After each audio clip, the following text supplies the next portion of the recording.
ఏ విషయమైనా నిర్లక్ష్యం చేయొచ్చు కానీ మారు మనసు పొందటానికి, బాప్తిస్మం పొందటానికి నిర్లక్ష్యం చేయకూడదు. గొప్ప రక్షణ. యేసుక్రీస్తు మన కొరకు రక్తం కార్చాడు, ప్రాణం పెట్టాడు. ఆయన రక్తంలో ఎవరైతే తమ పాపములు కడుక్కుంటారో,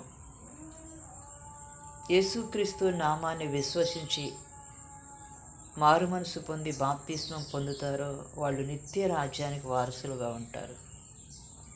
కాబట్టి రక్షణను నిర్లక్ష్యం చేయొద్దు. యేసు ప్రభు సన్నిధిని తక్కువగా చూడొద్దు. మరి ముఖ్యంగా దేవుని సన్నిధితో ఆటలాడుకోవద్దు. Praise the Lord. ఎప్పుడు కూడా దేవుని సన్నిధిని గౌరవించి దేవుని వాక్యానికి లోబడి విధేయత కలిగి నడుచుకున్నప్పుడు దేవుని దీవెన, ఆశీర్వాదం, మేలులు నీ జీవితంలో పొందుకుంటావు.